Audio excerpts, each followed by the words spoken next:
আলহামদুলিল্লাহি ওয়াহদা ওয়াসসালাতু ওয়াসসালামু আলা মান লা নাবিয়্যা বা'দা আম্মা বা'দ। আজকে আমরা জানব বিশ্বনবী সাল্লাল্লাহু আলাইহি ওয়াসাল্লামের গোসল ও কাফন নিয়ে কিছু কথা। রাসূল সাল্লাল্লাহু আলাইহি ওয়াসাল্লামের সোমবার দিনভর তার স্থলাভিষিক্ত নেতা বা খলিফা নির্বাচনে ব্যয় হয়ে যায়। সাকিফায়ে বানি সাঈদায় সর্বসম্মতভাবে আবু বকর সিদ্দিক উম্মতের খলিফা নির্বাচিত হন। পরদিন মঙ্গলবার সকালে রাসূল সাল্লাল্লাহু আলাইহি ওয়াসাল্লামকে গোসল দেওয়া হয়। এই সময় পর্যন্ত রাসূল সাল্লাল্লাহু আলাইহি ওয়াসাল্লামের দেহ মোবারক একটি জমিদার ইয়ামানি চাদর দ্বারা আবৃত রাখা হয় এবং তার কক্ষ ভেতর থেকে তার পরিবারের সদস্যগণ বন্ধ করে রাখেন, অর্থাৎ ভেতর থেকে দরজা বন্ধ ছিল। গোসলের কাজে অংশ নিয়েছিলেন কারা, এ সম্পর্কে যদি আমরা জানতে চাই তাহলে যেটা আমরা পাই সেটা হলো, এই গোসলের কাজে অংশ নেন রাসূল সাল্লাল্লাহু আলাইহি ওয়াসাল্লামের চাচা হযরত আব্বাস এবং তার দুই পুত্র ফজল ও কুসাম, এবং রাসূল সাল্লাল্লাহু আলাইহি ওয়াসাল্লামের মুক্তদাস শুকরান, ওসামা বিন জায়েদ ও আওস বিন খাওলি এবং হযরত আলী রাদিয়াল্লাহু তাআলা আনহু সহ মোট 7 জন এই গোসলে অংশগ্রহণ করেছিলেন। আওস তিনি ছিলেন খাজরাজ গোত্রের একজন বদরি সাহাবী। তিনি আলী রাদিয়াল্লাহু তাআলা আনহুকে আল্লাহর কসম দিয়ে গোসলের কাজে শরীক হওয়ার অনুমতি চেয়েছিলেন, যেটি সিরাতে ইবনে হিশামের 2য় খণ্ডের 662 পৃষ্ঠায় আসছে। তো আওস বিন খাওলি রাসূল সাল্লাল্লাহু আলাইহি ওয়াসাল্লামের দেহ মোবারক নিজের বুকের উপরে ঠেস দিয়ে রাখেন। আব্বাস রাদিয়াল্লাহু তাআলা আনহু তার পুত্রদ্বয় তার দেহের পার্শ্ব পরিবর্তন করে দেন। ওসামা ও শুকরান পানি ঢালেন এবং আলী রাদিয়াল্লাহু তাআলা আনহু রাসূল সাল্লাল্লাহু আলাইহি ওয়াসাল্লামের দেহ মোবারক ধৌত করেন।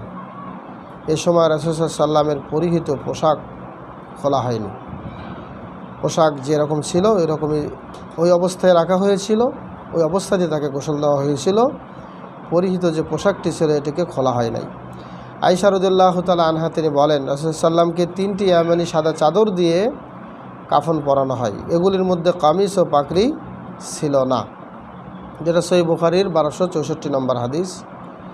তো তার অন্যান্য বর্ণনায় আরও এসেছে যে লোকেরা তাকে গোসল দেওয়ার সময় মতভেদ করল যে অন্যান্য মাইয়াতের দেহ থেকে যেভাবে কাপড় খুলে নেওয়া হয় সেভাবেও খোলা হবে কি না।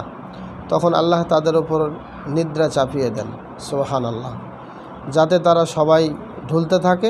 এরই মধ্যে হঠাৎ একজন গৃহ কোণ থেকে বলে ওঠে, এই কথা বলে উঠল যে তোমরা নবীকে গোসল দাও তার দেহের কাপড় সহ। তখন সকলেই উঠে দাঁড়ালো এবং নবী সাল্লাল্লাহু আলাইহি ওয়াসাল্লামকে গোসল দিল। এমত অবস্থায় তার দেহে কামিজ বা জামা ছিল, অর্থাৎ কামিজের ওপরে জামার ওপর দিয়েই তারা পানি ঢালে এবং কামিজের ওপর দিয়েই তার দেহ কাসলায়, দেহ ধৌত করেন, ঘষেন।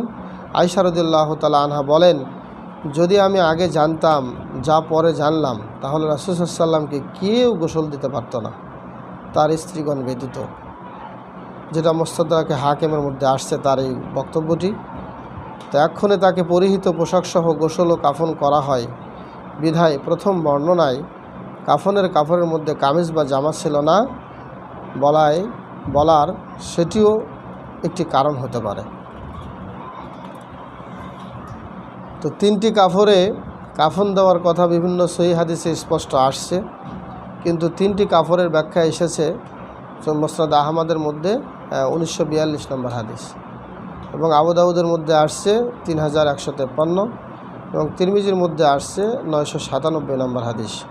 এছাড়াও অন্যান্য হাদিসে কামিজ, ইজার ও লিফাফা তথা জামা, লুঙ্গি ও বড় চাদর হিসেবে উল্লেখ পাওয়া যায়, যদিও ওইসব হাদিসগুলির সনদ দুর্বল থেকে মুক্ত নয়। তবে জামাসহ 3 কাপড়ে কাফন দেওয়া জাওয়াজ মানে বৈধ হওয়ার ব্যাপারে, জায়েজ হওয়ার ব্যাপারে বড় বড় ফুকাহে কেরাম এবং আইম্মায়ে মুস্তাহিদিন যারা বড় বড় পণ্ডিত বিদ্বানগণের মধ্যে কোনো মতভেদ নাই।